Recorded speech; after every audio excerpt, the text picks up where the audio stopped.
E o Alan me perguntou assim, Leandro, fazer empréstimo para investir na bolsa, o que acha disso? Alan, vamos lá, cara. Eu não sou um cara que eu critico muito o lance de você fazer empréstimo para investir, desde que você saiba muito bem o que está fazendo, tá? Porque, olha só, basicamente, quando a gente tem... Vamos partir do princípio que você não vai fazer um empréstimo, tá? Você tem o dinheiro aí, você tem 100 mil reais na mão, né? E aí, quando a gente tem 100 mil reais na mão, a gente vai tomar uma decisão de investimento. Todo investidor que ele tem uma noção básica de investimentos, ele deve fazer o seguinte, comparar riscos com retorno. Então, a gente sempre vai partir de um ativo que seja livre de risco e aí a gente vai adicionando risco e vai vendo qual é o incremento de retorno que eu posso ter para correr aquele risco ali, beleza? Então, olha só, o que é considerado hoje um ativo livre de risco quando a gente fala de investimentos? Um ativo livre de riscos é um título público. No Brasil, o título do governo. Por quê? Porque é o governo, ele tem a máquina, né, do dinheiro. Então, assim, quando ele está numa situação mais complicada, ele imprime mais dinheiro, ele dá o jeito e vai empurrando com a barriga. Para um governo chegar a dar o calote, está no limite. Então, é considerado o ativo livre de risco o título do Tesouro. Aí a gente faz o quê? A gente pega os títulos do Tesouro de longo prazo e a gente vai analisar quanto que eles estão pagando de retorno. Então hoje, por exemplo, a gente tem ali mais ou menos na casa de 10%, 10, 11% ativo livre de risco. Então veja que não faz o menor sentido eu investir em algo que me dê menos que 10%, certo? Por quê? Porque eu tenho um ativo livre de risco me pagando 10%. Da mesma forma que não faz o menor sentido eu investir em um ativo que tenha mais risco que os títulos do Tesouro, que me dê menos que 10%. Então, qualquer coisa que eu vá investir tem mais risco que o título do Tesouro. Se eu vou investir num CDB de um banco, tem mais risco. Ações, tem mais risco. Fundos imobiliários, tem mais risco. Vou abrir uma empresa, tem mais risco. Qualquer coisa que você for fazer é considerado um investimento com risco um pouquinho maior do que o título do Tesouro, tá? Então, qualquer outro investimento você deve conseguir mais que o título do Tesouro. E aí a gente faz aquela escolha para ver se compensa. Porque, por exemplo, eu tenho 10% ao ano para investir no título do Tesouro. Aí, se eu consigo 12% em ações, compensa esses 2% de prêmio? Não sei, talvez não pague o risco. Tá, eu consigo 14% ao ano com ações, compensa? Opa, peraí, eu já estou falando de 4% a mais por ano. No longo prazo isso aí vai virar uma bola de neve. Talvez comece a compensar o risco. Mas é sempre essa análise que eu vou ter que fazer, tá? Para você ter uma ideia, o preço dos fundos imobiliários é muito pautado no preço do título do Tesouro. E geralmente o prêmio fica de 4 a 6%. Tá? Quando você aprende a analisar o retorno de um fundo imobiliário, comparar com com um título do Tesouro, você aprende a enxergar isso aí. No curso da Estratégia 500 Pratas, no módulo de fundos imobiliários, lá por exemplo, eu ensino você a analisar isso aí, tá? Para saber qual é o prêmio que você está recebendo em relação ao ativo que você está investindo ali, para ver se compensa ou não. Sempre a gente tem que analisar risco e retorno. Vamos lá. Agora eu tô falando de investimento, mas imagina você vai abrir uma empresa, tá? Cara, você vai ter que fazer uma projeção dos fluxos de caixa daquela empresa ali, trazer isso a valor presente a uma taxa aí que tem um prêmio. Então, por exemplo, se o título do Tesouro está dando 10, você vai exigir para abrir aquela empresa 10, 14, 15, 16, 17% ao ano é o retorno que você vai exigir.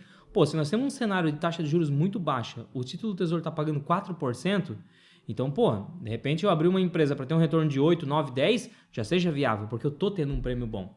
Então, quanto mais caros os ativos, menor o retorno. E aqui explica muito por que quando a taxa de juros do governo cai muito, os preços das coisas sobem, né? Para abrir uma empresa fica mais caro, para comprar ações fica mais caro, para comprar fundos imobiliários, tudo fica mais caro. Por quê? Porque o prêmio exigido é em cima de um juros que está muito baixo, certo? Então, aceita-se pagar um pouco mais caro, beleza? Então tá, esse aqui é o princípio básico.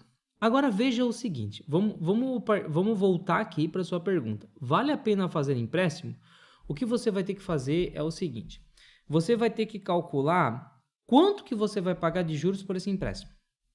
Então, por exemplo, para você investir num ativo livre de risco, vamos colocar o Tesouro aqui, você vai conseguir mais ou menos 10% ao ano lá no longo prazo, né? Você consegue fazer um empréstimo no banco para pagar menos de 10% ao ano? Não consegue, tá? Porque olha só, o banco, quando ele vai te emprestar dinheiro, ele está investindo o dinheiro dele, certo? Ele está tendo essa mesma visão que eu acabei de te explicar. Então o banco vai olhar assim, cara, quem que é o Alan, né? O Alan perguntou.